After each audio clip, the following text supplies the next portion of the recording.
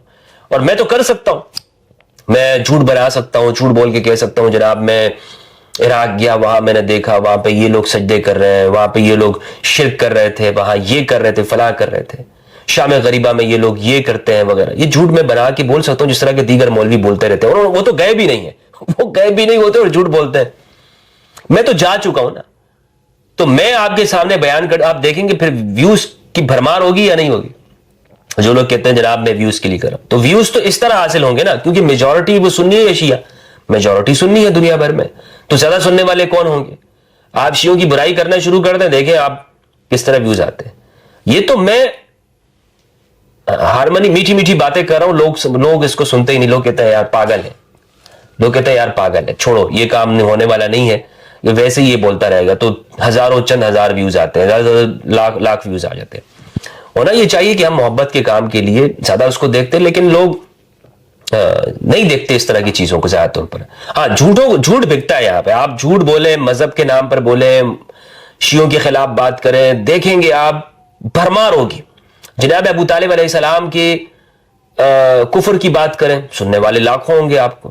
اس میں جتنے بھی مولوی پاپولر ہوئے ہیں پاکستان میں, تو شادیوں کے نام سے ہوئے ہیں, کچھ اس طرح ہے کہ جو توہین کر کے, امام علی کی توہین کر کے ہوئے. بڑا نام میں ڈاکٹر اسرار صاحب کو نہیں جانتا تھا, لیکن ڈاکٹر اسرار کی مجھے ایک بات یاد ہے کہ ڈاکٹر اسرار صاحب نے امام علی کی توہین کی تھی. میں اس طرح اور بھی نام ہے, چلے میں نام نہیں لیتا ہوں, چھوڑیے. لیکن امام علی علیہ السلام کے حوالے سے ڈاکٹر اسرار صاحب نے, اللہ ان کی مغفرت فرمایا, انہوں نے پھر آگے جا کر بہت اچھی گفتگو بھی کی. یہ میں بات نہیں کر رہا ہوں کہ وہ تھے اس طرح سے ڈاکٹر اسرار صاحب, یا ڈاکٹر اسرار صاحب کوئی مطلب بہت توہین کرنے والے شخص سے نہیں. کہنے کا مقصد یہ ہے کہ کچھ لوگ پاپولر ہی پاکستان میں یا دنیا بھر میں وہ ہوئے ہیں, تو وہ اہل بیت کی توہین کر کے ہوئے ہیں, یا وہ ایکسٹریمزم, ایک ایکسٹریم نقطہ نظر اپنا کر اہل بیت کے بارے میں ہوئے ہیں. اس اعتبار سے نہیں ہوئے کہ میری طرح کوئی شخص محبت کی بات کر کے پاپولر ہو. لوگ محبت کی بات کرنے والے کو تھوڑی پاپولر کرتے ہیں. تو میں, یعنی مجھے کون سی شیعوں کی سپورٹ حاصل ہے؟ اگر وہ شیعہ اس معنی میں ہمدردی کرتے بھی ہیں, میری ویڈیوز دیکھتے ہیں یا کمنٹ کرتے ہیں, تو ان کا بہت شکریہ ہے. لیکن میں شیعوں سے بات نہیں کرنا چاہتا, یعنی میں شیعوں کے لیے یہ بات نہیں کر رہا ہوں, شیعوں کو نہیں سنانا چاہ رہا, میں تو اپنے سنی بھائیوں کو سنانا چاہ رہا ہوں کہ ہم سے جو ہمارے اہل بیت کے فضائل چھپائے گئے, یا ہم ابو حنیفہ کو امام کہہ رہے ہیں, مالک کو امام کہتے ہیں, شافعی کو امام کہتے ہیں, احمد بن حنبل کو امام کہتے ہیں, ہماری زبانیں نہیں تھکتی ہیں رحمہم اللہ. لیکن اگر علی کے نام کے آگے علیہ السلام ہم امام علی کہہ دیتے, واللہ باللہ یہ زمین اور آسمان ایک کر دیتے ہیں, یہ عذاب نازل کر دیتے ہیں, یہ عذاب بن جاتے ہیں ہمارے لیے, جینا مشکل کر دیتے ہیں. فتوے فتوے فتوے, آپ کو مسئلہ کے فلاں اور مسئلہ کے فلاں سے نکالیں گے. یہ کیا ہے؟ سوچیں. یہ میں عام لوگوں سے گفتگو کر رہا ہوں, آپ سوچئے گا ان باتوں سے. چھوٹی چھوٹی باتیں میں آپ کو بتا رہا ہوں, ان چیزوں کو دیکھیں, آپ کو اپنے معاشرے میں نظر آئیں گی. آپ کو مولوی صاحب یہ کہیں گے, آپ مولوی صاحب سے پوچھئے. حدیث الثقلین تو یعنی ایک علمی بات ہے, اس بات کو اپنے علماء کے سامنے رکھیں نا. علیہ السلام, آپ السلام علیکم ایھا النبی ورحمۃ اللہ وبرکاتہ, السلام علینا وعلی عباد اللہ الصالحین, السلام علینا وعلی عباد اللہ الصالحین. حضرت مریم کو آپ علیہ السلام کہتے ہیں, حضرت خضر کو آپ علیہ السلام کہتے ہیں, کوئی قباحت نہیں ہے. یعنی میں اس کا مخالف نہیں ہوں, مریم کو علیہ السلام آپ کہہ رہے ہیں, حالانکہ وہ نبیہ بھی نہیں ہے. تو جب کوئی شخص امام علی علیہ السلام کہتا ہے, یا امام حسن علیہ السلام, امام حسین علیہ السلام, یا سیدہ زہرا علیہ السلام البتول, ان کا ذکر کرتے ہوئے وہ یہ بات کرتا ہے, تو آپ کو کیا پیٹ میں مروڑ پیدا ہوتی ہے؟ آپ کو رافضی ہے, رافضی ہے, شیعہ ہے, غالی ہے, فلاں ہے.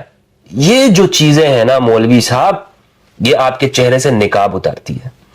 مجھے یہ جتنے بھی مولوی ہیں, ان کے چہروں سے آپ نقاب اتارنا چاہیں نا, تو آپ ان کے سامنے یہ الفاظ پوچھیں. نہیں, یہ شیعہ آپ کو اسی طرح کہیں گے, کوئی دلیل ان کے پاس نہیں ہے. یا تو یہ کہیں گے کہ نبی کے علاوہ کو علیہ السلام نہیں کہنا چاہیے, یا یہ آپ سے کہیں گے شیعہ کہتے ہیں اس لیے نہیں کہیں. اور کیا ان کے پاس؟ رافضی کہتے ہیں رافضیوں کے ساتھ مشابہت ہے اس لیے آپ علیہ السلام نہ کہیں انبیاء کے علاوہ کسی کو. ہاں رضی اللہ عنہ کہیں, رحمت اللہ علیہ کہیں, محمد الباقر رحمت اللہ علیہ السلام رضی اللہ عنہ, امام محمد الباقر علیہ السلام, جعفر الصادق رحمت اللہ علیہ, حضرت جعفر صادق رحمت اللہ علیہ. اس طرح نام لیتے ہیں یہ لوگ. امام کہتے ہوئے ان کی زبانیں ٹوٹتی ہیں, زبانیں. تو یہ وہ باتیں ہیں جس کو ہم نے سمجھنا ہے, اور یہ یعنی بہت گہرائی تک آپ نے جانا ہے, لوگوں تک میسج پہنچانا ہے, پیغام پہنچانا ہے. اور مجھے اس میں آپ لوگوں کی مدد کی ساتھ کی ضرورت ہے کہ میرے اس پیغام کو آپ زیادہ سے زیادہ سنیں, زیادہ سے زیادہ لوگوں تک پہنچائیں. اور الحمدللہ عز و جل, اللہ کا لاکھ لاکھ شکر ہے کہ کم عرصے کے اندر لوگ ہمیں زیادہ سننے والے ملے ہیں. میں اللہ کا لاکھ لاکھ شکر ادا کرتا ہوں کہ پروردگار نے مجھے علی کے غلاموں میں سے بنایا. میرا شمار ان لوگوں میں سے ہوتا ہے پاکستان میں, دنیا بھر میں, کہ جو علی کا غلام ہے. آپ مجھے کچھ بھی کہیں, میرا شمار, کوئی بھی شخص کسی کے سامنے آئے گا نا تو وہ یہ کہے گا کہ یہ وہ ہے جو حدیث ثقلین سناتا ہے. کسی کی پہچان اللہ نے مولوی کی کس میں بنا دی, کسی کو کی پہچان کس میں رکھ دی ہے, کوئی کس نام سے مشہور ہوتا ہے. لیکن الحمدللہ عز و جل پاکستان کا واحد شخص ہوں کہ میں حدیث ثقلین سے میری پہچان ہوتی ہے. ہزاروں لاکھوں لوگوں تک ابھی تک میرے چینل کو دیکھنے والے تقریباً کوئی 2 کروڑ سے زیادہ ہو چکے ہیں. تو 2 کروڑ لوگوں تک جو میرا پیغام, میری جو چہرہ گیا ہے نا, وہ حدیث ثقلین کے ساتھ گیا ہے. حدیث الثقلین. فخر ہے مجھے رافضی ہونے پر الحمدللہ, اگر حدیث ثقلین کی وجہ سے رافضی سمجھا جاتا ہے. تو یہ میری گزارشات ہیں. میں یہ چاہوں گا کہ آپ توجہ سے سنیں اسے اور دوسروں تک پہنچائیں. بہت بہت شکریہ دوستو, اپنے اور اپنے پیاروں کا خیال رکھیے گا. السلام علیکم ورحمۃ اللہ وبرکاتہ.